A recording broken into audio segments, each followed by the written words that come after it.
If World War III starts tonight, you won't hear it announced. There won't be a siren for the moment that matters. The first signal is smaller than that. A delay you feel before you understand it. A screen that hesitates. A payment that takes half a second too long. A system breathing out and not breathing back in. That pause is where most people lose time they never get back. This is where everyone gets caught.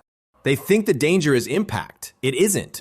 It's transition. Impact is obvious. Transition is subtle. Transition looks like normal life with friction added. Phones still work at first. Screens still glow. News still speaks in confident verbs. That's the lie. When large systems fail, they don't fall forward. They freeze. Transactions hang. Networks buffer. Instructions contradict each other. Confusion arrives before fear, and confusion is more expensive. Remember this. The first hour isn't about panic. It's about misinterpretation. People argue over meanings instead of watching behavior. They ask what is happening instead of what just changed. They wait for certainty like it's a prerequisite for action. It isn't. Certainty is the reward for people who moved early. Instinct kicks in. People start calling each other. That feels productive, but it isn't strategy. Voices overlap. Facts blur. Someone says it's limited. Someone else says it's contained. Both statements are useless. Containment is a political word. Physics doesn't recognize it. Systems either propagate or they don't, and propagation doesn't ask permission. The problem isn't explosions, it's synchronization. When systems desynchronize, responsibility evaporates. Nobody is fully in charge, which means nobody can fully help you. Elevators stop between floors. ATMs slow, then lie. Traffic patterns change without warning. The city starts to feel like a machine running without a clock, still moving, but no longer agreeing with itself. And it gets worse, because the first reaction is to wait for clarity. Waiting feels reasonable. Waiting feels adult. Waiting feels safe. Waiting is how you miss the only window that exists before friction sets in. Once everyone decides to move, movement becomes dangerous. The safest moment is the one people hesitate through. This mistake doesn't hurt you immediately. It shows up later when exits fill at the same time. Stores don't empty because people panic. They empty because logistics assume peace. Shelves weren't built for urgency. Neither were the doors. You notice how narrow everything is when urgency arrives all at once. The air changes. Not temperature. Behavior. Voices drop. People stop making eye contact. Everyone becomes aware they're being observed, even if no one knows by whom. Cameras don't need to be on for surveillance to begin. Crowds do that work for free. Patterns form fast, and patterns get noticed. By the end of the first hour, nothing looks destroyed. That's the most dangerous part. The city is still standing. Lights still flicker. Roads still exist. But the rule set underneath them has shifted. Survival doesn't look like survival yet. It looks like awareness without permission. It looks like noticing the pause and understanding what it means. Drop your city in the comments. I want to see where the survivors are watching from, and hit subscribe while you're here. By the second day, the language changes. Words like if and maybe disappear. They're replaced by when and how long. Uncertainty stops being emotional and becomes structural. People aren't guessing anymore. They're measuring. Time compresses. Conversations shorten. Every sentence is quietly asking the same thing. What still works and for how long? The problem isn't violence, it's velocity. Information moves faster than supplies ever could. Rumors outrun confirmations. A single sentence crosses the city before a truck can cross a bridge. People act on incomplete data because waiting now costs more than guessing. That's how bad decisions scale. Not through panic, but through speed. Remember this. The fastest things move first, and they aren't what you expect. Fear moves fast. Assumptions move faster. Corrections lag behind. By the time truth arrives, behavior has already shifted. You don't need accuracy to cause damage, you just need momentum. Fuel doesn't vanish, it concentrates. Power doesn't shut off, it reroutes. Authority doesn't collapse, it fragments. You begin noticing which places are still lit, still guarded, still operating. Those locations become magnets. Magnets attract pressure. Pressure creates friction. Friction creates outcomes no one planned for.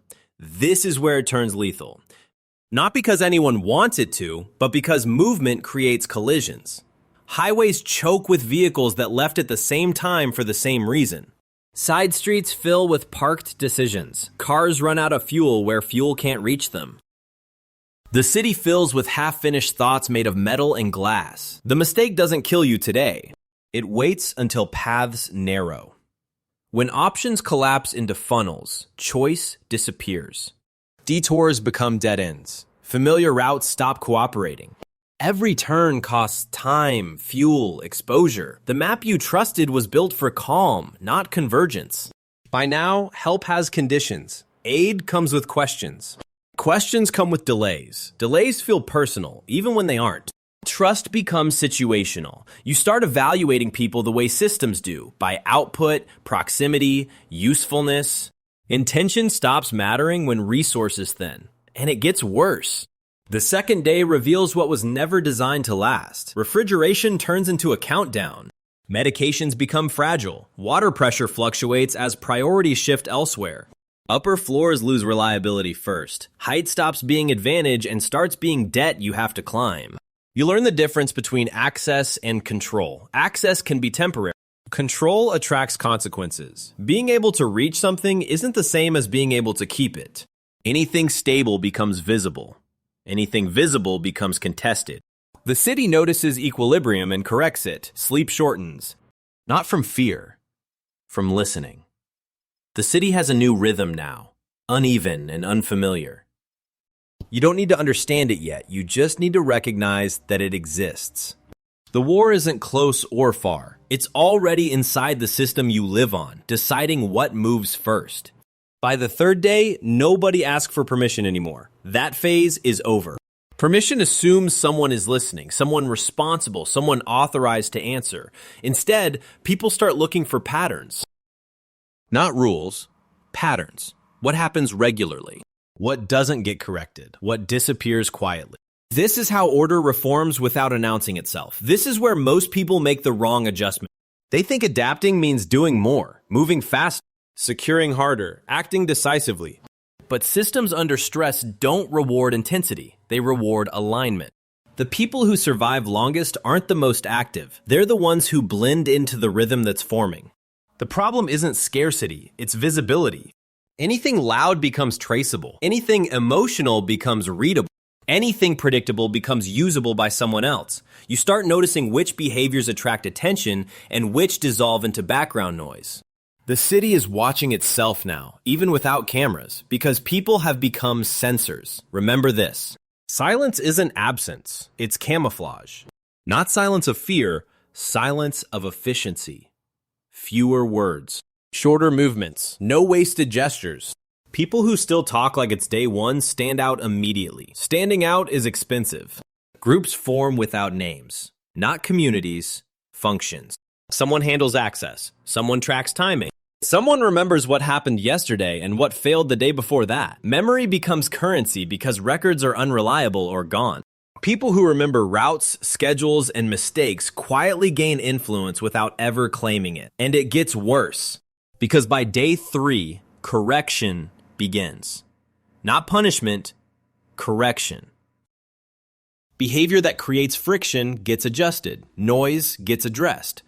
Movement gets redirected. Nobody explains why. Explanation costs energy and invites debate. The system prefers compliance without conversation. You're expected to notice and adjust on your own. This is where it turns lethal. Not in public, but in isolation. People who move alone at the wrong time stop being seen. Not suddenly, gradually. Their absence becomes informational. Others notice the gap and update their behavior accordingly. No one asks what happened because asking would draw attention to curiosity. The mistake doesn't kill you immediately. It waits until you confuse calm with safety. Quiet streets feel stable. Fewer voices feel peaceful. But quiet doesn't mean safe, it means regulated. Regulation without explanation is harder to navigate than chaos because mistakes don't get warnings. Normal disappears without ceremony. Shops open irregularly, if they open at all. Lights follow no schedule you recognize. The idea of after this feels distant, almost childish. Everything compresses into manageable spans. Hours, not days, certainly not weeks. Long-term thinking feels irresponsible now. By now, survival isn't a plan. It's a posture. You carry less because excess slows reaction. You speak less because words echo longer than you expect. You assume nothing is neutral anymore. Places, people, routines. Everything has a context you might not see yet. The war doesn't need to reach you to change you. It already has. By the third day, the loud rules are gone. What remains are quiet rules, the ones enforced without announcements, without symbols, without mercy. And those are the rules that last. By the fourth day, the question stops being, what should I do? That question assumes freedom. It assumes options. By now, those assumptions are gone. The real question is, who decides what happens next? Not who speaks the loudest, not who looks official, but who controls the moments where choices pause and must be made. This is where people misunderstand power. They expect it to look formal. Uniforms, badges, announcements, clear chains of command. That expectation becomes a liability. Real control doesn't arrive with symbols. It arrives quietly, wherever resources hesitate and people hesitate with them. Power doesn't need permission when urgency does the persuading. The problem isn't force, it's leverage. Food, fuel, access, information. Whoever controls the pause points controls behavior. You start noticing bottlenecks you ignored before. Stairwells that funnel movement, bridges that decide direction, water access that limits time, data centers still humming on generators. These places shape behavior without ever raising their voice. Remember this. Authority returns faster than order. Long before things feel stable, rules begin to exist again. Not laws, patterns. Certain hours feel unsafe. Certain routes feel discouraged. Certain actions stop being corrected because correction no longer needs to be explained. You don't get told what not to do. You learn by watching who doesn't come back. And it gets worse. Once control stabilizes, neutrality becomes suspicious. Doing nothing looks like refusal. Silence reads as non-compliance. The people who plan to wait it out discover that waiting still counts as a decision, just not one they control. Absence stops being neutral. Invisibility stops working. This is where it turns lethal. Not through chaos, but through correction. Behavior that disrupts flow gets adjusted. Noise attracts attention. Attention attracts response. There's no anger in it, no speeches. Just efficiency. Systems under stress don't waste energy explaining themselves. They remove friction and keep moving. The mistake doesn't kill you immediately.